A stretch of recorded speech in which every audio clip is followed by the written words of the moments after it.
Sveiki, su jumis sveikinasi kinomanija.lt ir šiandien mes norime aptarti itin skaudžią temą. Pasišnekėkime apie katalikų bažnyčios nusikaltimus.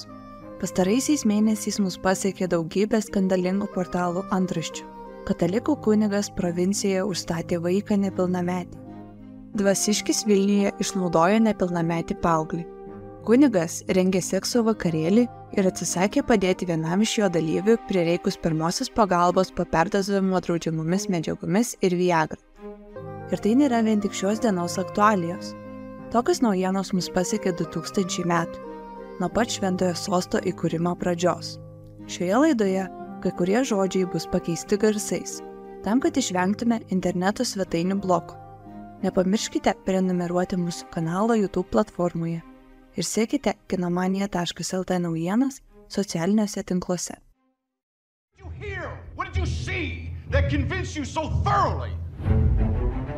I don't think Father Flynn did anything wrong.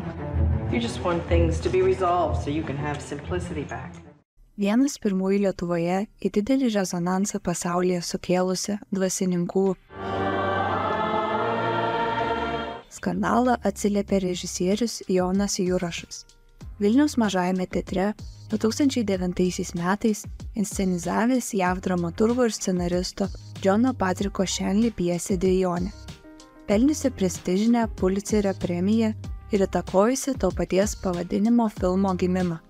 2008-aisiais savo pjesę perdirbęs į kino scenarijų, Johnas Patrickas Shanley Dvejonę režisavo pats. Mūsų platintojai filmą pavadino Abejonė, o pagrindinius vaidmenis patikėjo rizikuoti nebijantiems aktoriams Philipui Seymourui Hoffmanui bei Meryl Streep. Rizika pasiteisino. Filmas susilaukė net 5 nominacijų Oskarui. Deja, akademijos nariai neišdrįso surizikuoti ir ne vienos pauksuotos statulėlės tikrai stipriam filmui neįteikė. Filmo veiksmas plėtojasi 1964 metais Niujorke. Bronkso rajone savo nelengvą tarnystę atliekanti vienuolė sesuo Aloyzija pastebi ženklus, kurie jai sukelia nerimą. Moteris įtarė, kad jos vadovaujamoje parapijos mokykloje tikėjimo tiesas vaikams aiškinantis kunigas Bernardas Flynas išnaudojo vieną juodaodį paauglį. Nenorėdama nepagristai apkaltinti Dievo tarną, vienuolė ima atidžiau stebėti kunigą. O kai įtarimai sustiprėja, ją ima kankinti prieštaringos mintys. Ar jos pastangų užtektų įveikti uždarą sistemą? Ar kunigas, neigiantis bet kokias užuomenas apie nepadorumą, gali būti iš tikrųjų kaltas ir meluoti? Kažkuriuo momentu vienuolė net suabejoja savimi, o gal jai tiesiog vaidenasi nebūti dalykai? Meryl Streep ir Philipas Seymouras Hoffmanas šioje juostoje vaidina visiškus antipodus. Vienuolė Aloyzija tradicijų ir domų užgrūdinta Dievo tarnaitė, nei savo, nei kitiems neleidžianti nukrypti nuo tikėjimų kanonų apibrėžtų elgesio taisyklių. Ji yra tikras siaubas ne tik mokiniams, bet ir jų mokytojams vienuolėms. Kas kita, tėvas Flynas, kuris visai nelinkęs laikytis jo statusui priderančio asketiškumo ir nerodo deramos pagarbos šimtametėms tradicijoms. Visa tai seseriai Aloyzijai atrodo nepriimtina ir prieštarauja jos principams. Jai atrodo įtartinas tėvo Flyno pasiaiškinimas, kad jis ypatingą dėmesį Donaldui Milleriui rodo tik todėl, kad trokšta palaikyti psichologinį bendraamžių smurtą patiriantį paauglį. Alexandre Guérin, père de 5 enfants. Je découvre il y a un mois par hasard que le père Prénat est revenu sur la région de Lyon, comme avant. Gimtojoje Prancūzijoje režisierius François Ozonas jau senokai laikomas ryškiu savo kartos lyderiu, nevengiančiu nei šokiruojamų apibendrinimų, nei subtiliai dozuoto seksualumo, nei juodo humoro. Išbandė skirtingus žanrus pastaruoju metu režisierius ėmėsi sunkesnių temų. Jo filmas Ačiū Dievui, mums labiau patiktų lietuviškas pavadinimas Dievo malonė, susilaukė labai kontroversiškų vertinimų. Juosta Berlyno kino festivalyje apdovanota didžiuoju žiuri prizu, įkvėpta tikro, šiuo metu Prancūzijoje dar nenuslūgusio skandalo, kurio epicentre atsidūrė Liono kunigas Bernardas Preinatas, apie kurio vaikus veiklą nevažinojęs ir dangstis kardinolas Filipas Barbarinas, užimantis Liono archivyskupo pareigas. Pradžioje režisierius norėjęs apie tai sukurti dokumentinį filmą, tačiau jame reikėtų tiksliai įvardinti žmones, kurie ryžosi papasakoti apie tai, kokį smurtą patyrė. Todėl buvo pasirinktas kitas variantas – maksimaliai išsaugoti aukų liudijimus, tačiau įdėti juos į suvaidintų personažų lūpas. Todėl, prižiūrint filmą, reikėtų žinoti, kad visi vardai yra pakeisti, nors François ir Aleksandras yra labiau panašus į savo anoniminius prototipus, o Emanuelis yra kelis realius likimus vienijantis personažas. Užbėgdamas būsimiems kritikams už akių, François Ozonas sakė, kad šis filmas nėra nukreiptas prieš katalikų bažnyčią. Prancūzų dienraščiui Le Parisien režisierius kalbėjo: noriu padėti bažnyčiai suprasti jos padarytas blogybės ir klaidas. Filme nėra nuosprendžių, aš tik keliu klausimus. Pagrindinis tikslas – megzti diskusiją ir siekti, kad tokie nusikaltimai nesikartotų ir būtų baudžiami. Rinkdamas medžiagą filmui, Ozonas kalbėjosi su beveik 70 nuo kunigų nukentėjusių vyrų. Dauguma jų prieina to smurtą patyrę vaikystėje, katalikų skautų stovykloje. Kai kurie jų išdrįso apie šią patirtį prisipažinti tėvams, bet nesulaukę iš jų palaikymą, buvo priversti gyventi toliau. Nors gėdos jausmą ir psichologinės traumos pasekmes įveikti taip ir nepajėgė. Kai kurie jų, sužinoję, kad juos išnaudojęs kunigas vis dar dirba su vaikais, surinko nukentėjusiųjų parodymus ir savo teisių gynimui net organizavo judėjimą Išlaisvintas žodis. Prancūziškai Le Parole Libérée. Pirmasis pavojaus varpu paskambino Aleksandras Gerinas, uolus katalikas, 5 vaikų tėvas. Jis naiviai tikėjosi, kad bus ne tik išgirstas, bet ir suprastas, o bažnyčia pati išdrįs apsivalyti nuo įsisenėjusių nuodėmių. Kai to neįvyksta, prabyla religijai abejingas François Deboras ir palūžęs epileptikas Emanuelis Tomazinas. Kadangi lėšų režisierius turėjo nedaug ir skubėjo baigti filmą kuo greičiau, kol spaudoje linksniuojamas skandalas neišsikvėps, teko pasirinkti 2 pagrindinius metodus – reportažinį, televizininkai pasakytų su stambiais planais filmuojamomis kalbančiomis kalbomis, ir protokolinį, kai už kadro greitai skaitoma teismo bylose esanti informacija. Nors retsykiais François Ozonas prisimena dar turės ir subtilų humoro jausmą. Apie tai liudija scena, kur aptarinėjamas labai originalus būdas pritraukti visuomenės dėmesį – ekscentriška akcija su malūnsparniu, virš Vatikano skraidinančių milžinišką falą. Postscriptum. Juostos pavadinimu tapusi frazė Ačiū Dievui prancūzams gerai žinoma. Ją ištarė Liono arkivyskupas kardinolas metropolistas Filipas Barbarinas 2016 metais, reaguodamas į tai, kad baudžiamajai kunigo atsakomybei suėjo senaties terminas. Gal jau pats laikas prieš vaikus paskelbti tokių nusikaltimų, kuriam senaties terminas negaliotų? Miało się jakoś tak pół wieczorowi, kiedy posłańcy traktem przyjechali, jeszcze mnie całą ziemię swą obrobił. Didelio rezonanso Lenkijoje susilaukęs režisieriaus Vojčecho Smažovskio kleras skirtas 2 aktualioms šiuolaikinio pasaulio problemams – korupcijai ir kurios nuolat drebina katalikų bažnyčios pamatus. Smažovskis dažnai kaltinamas patriotizmo stoka ir piktavališku troškimu apdergti visas Lenkijos vertybės ir geriausius Lenkų charakterio bruožus parodytus karikatūriškoje šviesoje. Dalis Lenkų įsižeidė pažiūrėję klerą. Pavyzdingais katalikais save linkę laikyti dauguma Lenkijos piliečių pasijuto įskaudinti asmeniškai. Didelę įtaką Lenkijos religinėme ir politinėme gyvenime turintys bažnyčios hierarchai taip pat suskubo pasmerkti jų nuomonę šmeižikiško kūrinio autorius. Kai kuriuose regionuose vietinė valdžia net pabūgo rodyti skandalingą filmą, nors draudžiamo vaisiaus principas negalėjo nesuveikti. Jau per kelias filmo demonstravimo dienas jį pažiūrėjo beveik 3 milijonai Lenkų. Režisierius išdrįso tiesiai šviesiai įvardyti tai, kas jau seniai yra stropiai slepiama vieša paslaptis. Nusikaltimus aukščiausių lygių jau pasmergė net popiežius Pranciškus. Lenkijos spaudoje ir anksčiau pasirodydavo informacija apie vaikus, kunigus.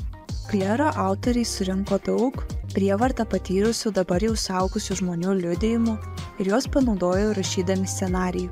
Pasinaudojo Vojšičio Smažovskis ir olandų žurnalisto Ekės Overbeko žurnalistinio tyrimo duomenimis, kurios autorius užfiksavo knygoje Bijokite, kalba Lenkijos bažnyčios aukos. Bet kleras nėra skirtas tik taip nusikaltusiems kunigams. Pasikėsinęs į šį tabų režisierius kerta iš peties ir jos skaudūs kirčiai pataiko į kitas jautrias vietas. Ne į pavienius bažnyčios tarnus, bet į pačią Dievo namų instituciją, kuriai regis nėra svetimos visos 7 mirtinos nuodėmės. Šią prielaidą Smažovskis iliustruoja keliais negailestingais, charakterizuojamais šventikų portretais. Štai Kurijoje dirbantis kunigas Ležekas Lisovskis yra didelių ambicijų kupinas, trokštantis bet kokią kainą padaryti karjerą ir gauti aukštą postą Vatikane. Todėl vardan šio tikslo jis pasiryžęs iš savo kelio pašalinti bet kokią kliūtį. Jis net išdrįsta terorizuoti archivyskupą. Grandiozinę šventovę statantis ir savo gale bei turtais besididžiuojantis ciniškas archivyskupas Murdovičius šokdina aukšto rango politikus ir nevengia artimų ryšių su kriminalinio pasaulio vadovais. Palyginus su šiais monstrais, kiti 2 filmo autorių akiratėje atsidūrę kunigai, perfrazuojant Friedrichą Nietzsche, yra žmogiški, pernelyg žmogiški.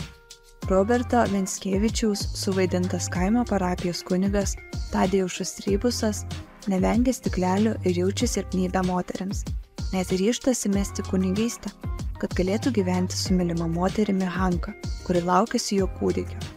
Dar vienas Kristaus kareivis, miestelio kunigas Andžejus Kukula, kuris vaikystėje buvo kunigo, o dabar pats apkaltinamas prievarta už tai, kad nori demaskuoti Lisovskį.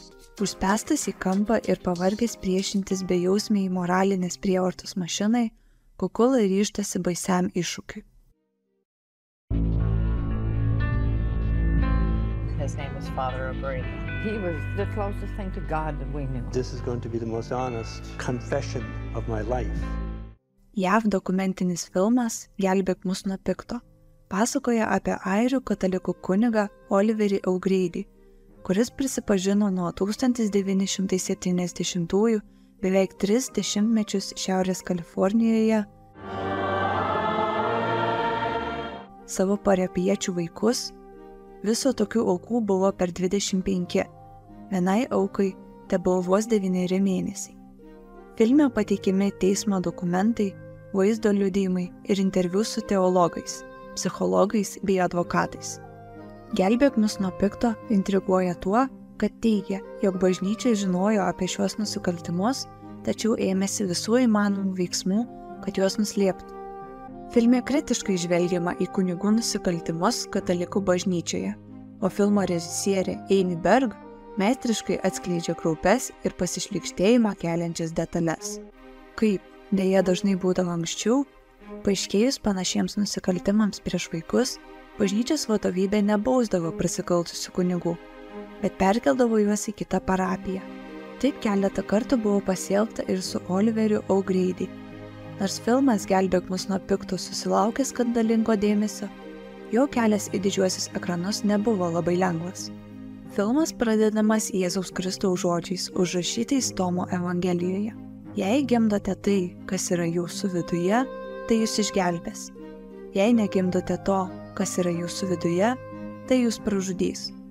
O prieš pasirodant filmo pavadinimui, girdime žodžius iš atgailos kupiną laiško, kuris baigėsi apgailestavimu. Tai neturėjo atsitikti. Kai kurios filmo Gelbėk mus nuo pikto scenos yra panašios į tėvo Olio viešą išpažintį, kurioje jis pasakoja apie gėdingiausius savo gyvenime poreikius, kai atviravimai su intimimis veiksmų detalėmis, kaitalėjimis su gražaus pamokslo vertomis citatomis. Pavyzdžiui, vaikams aš jaučiu gailestį, kai su jais bendrauju, tai tarsi pats sugrįžtu į vaikystę. Būdamas vaikas, aš neturėjau su kuo pasidalinti savo rūpesčiais. Dabar bendraudamas su vaikais aš jaučiu, kad kreipiuosi į žmones. O štai kaip tėvas Olis pradeda pasakojimą apie vieno berniuko išnaudojimą. Mano galvoje gimė konfliktas. Ar aš tikrai noriu tai padaryti? Ta berniuką aš gerbiu jo šeimą. Taip, jaučiau didelį norą pradėti su juo. Buvo puiki proga. Daugiau ji gali nepasikartoti. Dievas paskiria laiką. Tolimesnius savo veiksmus kunigas pasakoja su tokiamis fiziologinėmis detalėmis, kad atkartoti jų nesiryžtam. Šioje scenoje nemaloniausia yra tai, kad bažnyčioje šią išpažintį atliekančio dvasininko veide nesimato nei šešėlio atgailos, o moralinė pamoka savo pačiam iš šios istorijos yra tokia. Tada aš nusprendžiau, kad niekados daugiau taip nebesielgsiu su tuo berniuku. Taip ir knieti paklausti, o su kitais? Gėda klausyti ne tik tokių sielo dvasininko atviravimų, bet ir kai kurių jo luomo atstovų pasisakymų, kartais net pasakytų prisiekus teisme.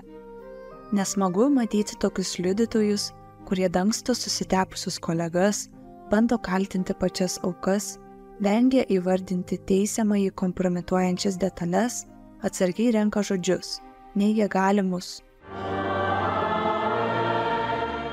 veiksmus ir prasitarė nebent apie nederamus prisilietimus. Visa tai daro labai slogų įspūdį ir liudija tik apie tai, kad bažnyčia deja dar nepasirengusi nuoširdžiam apsivalymui. I know there's things you cannot tell me, but I also know there's a story here, and I think everybody will hear about it. Do you think your paper has the resources to take that on? I do. Do you? Amerikiečių vaidybinis filmas Sensacija, sukurtas pagal tikrus įvykius, nukelia į 2002-uosius, kai Amerikos visuomenė sukrėtė vaikus kunigų skandalas. Ilgiau nei metus trukęs tyrimas iki pamatų supurtė vieną stabiliausių pasaulio organizacijų – Romos katalikų bažnyčia, o žurnalistams pelnė Pulitzerio premiją. 2002-aisiais Amerika dar nebuvo atsigavusi po šoko, patirto prieš metus rugsėjo 11-ąją. O Masačusetso valstijoje esančio Bostono miesto žurnalistiniais tyrimais garsėjančio amerikiečių dienraščio The Boston Globe redakcija pasiekė protu nesuvokiamą žinią. Vietinėje archyviskupijoje net keli kunigai įtariami vaikų išnaudojimu. Bažnyčios atstovai šią informaciją kategoriškai neigia. Naujiena tokia baisi, kad regis niekas nenori ją patikėti. Laikraščio tyrimo skyriuje ir be to vyrauja prastos nuotaikos. Neseniai pasikeitus vadovybei, darbuotojų ateities perspektyvos neaiškios. O ir temų, kurios galėtų pagerinti stagnacijos apimtą leidinį, nesimato. Beveik atsitiktinai, naujojo redaktoriaus Marčio Barono aptikta sensacija žada staigų proveržį. Bet kelias link tiesos bus ilgas ir painus, nes skandalo aukos ir liudininkai nenori kalbėti. Aukoms skaudu prisiminti savo kančias ir pažeminimą. Tylos siena atsitveria ir bažnyčios tarnai, o jiems talkina patyrusių advokatų armija. Tačiau tiesa triumfuoja. Būtent po šio skandalų katalikų bažnyčia pagaliau oficialiai pripažino, jog ne visi Dievo tarnai be nuodėmės. Faktiniai įrodymai dar yra išlikę internete ir teigia, kad dienraščio The Boston Globe darbuotojai ištyrė nusikaltimus ir jų rado tikrai ne vieną. Dėmesio centre laikraščio žurnalistas Baronas, kuris paskiria žurnalistų komandą tirti kaltinimus kunigui Džonui Gioganui, kaltinamam daugiau nei 80 berniukų.